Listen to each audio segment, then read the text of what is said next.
Malappuram വളാഞ്ചേരിയിലെ Nipah ബാധിതയുടെ സമ്പർക്ക പട്ടികയിൽ ഉൾപ്പെട്ട 8 പേരുടെ പരിശോധനാ ഫലം കൂടി നെഗറ്റീവായി. നിപ സ്ഥിരീകരിച്ച യുവതിയുടെ നില ഗുരുതരമായി തുടരുകയാണ്. വിപിൻ സി വിജയൻ വിശദാംശങ്ങളുമായി. വിപിൻ, ഒരു ഭാഗത്ത് ആശ്വാസമുണ്ട്, കാരണം ഈ സാമ്പിളുകളൊക്കെ നെഗറ്റീവായി മാറുന്നു എന്നത്. എന്നാൽ യുവതിയുടെ ആരോഗ്യനില ഗുരുതരമായി തുടരുന്നു എന്നുള്ളത് ആശങ്കയുണ്ടാക്കുകയും ചെയ്യുന്നുണ്ട്. ഏറ്റവും പുതിയ വിവരങ്ങൾ എങ്ങനെയാണ്?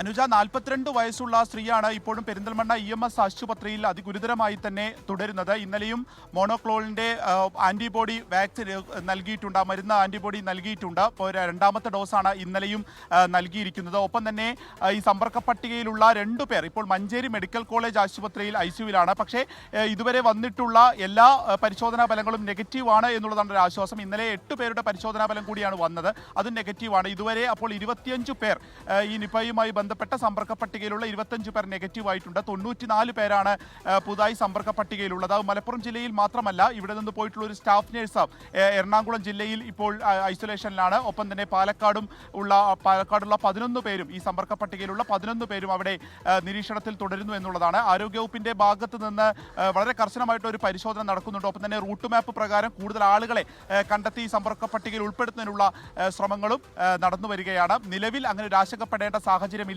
എന്നുള്ളത് തന്നെയാണ് ആരോഗ്യവകുപ്പ് പറയുന്നത്. ഒപ്പം തന്നെ 1781 വീടുകളിൽ ഇതുവരെ എത്തി പനിയുമായി ബന്ധപ്പെട്ടിട്ടുള്ള സർവേ പൂർത്തിയാക്കിയിട്ടുണ്ട്. വളാഞ്ചേരിയിലെ 2ാം വാർഡുമായി ബന്ധപ്പെട്ടിട്ടുള്ള പൂർണ്ണമായും ആ സ്ഥലങ്ങൾ പരിശോധനയിലാണ്. അവിടെ ആശങ്കപ്പെടേണ്ടതില്ല എന്നുള്ളത് കൂടി വ്യക്തമാക്കുകയാണ് ആരോഗ്യമന്ത്രി. അനുജ, ആശങ്കപ്പെടേണ്ടതില്ല എങ്കിൽ പോലും മലപ്പുറം ജില്ല നിപ ജാഗ്രതയിൽ തന്നെയാണ്. വളാഞ്ചേരിയിൽ നിപ ബാധിതയുടെ സമ്പർക്ക പട്ടികയിൽ ഉൾപ്പെട്ട 8 പേരുടെ പരിശോധനാ ഫലം കൂടി നെഗറ്റീവ് ആയിട്ടുണ്ട്. എന്നാൽ നിപ സ്ഥിരീകരിച്ച യുവതിയുടെ ആരോഗ്യനിലയിൽ മാറ്റമില്ല, അത് ഗുരുതരമായി തുടരുകയാണ്.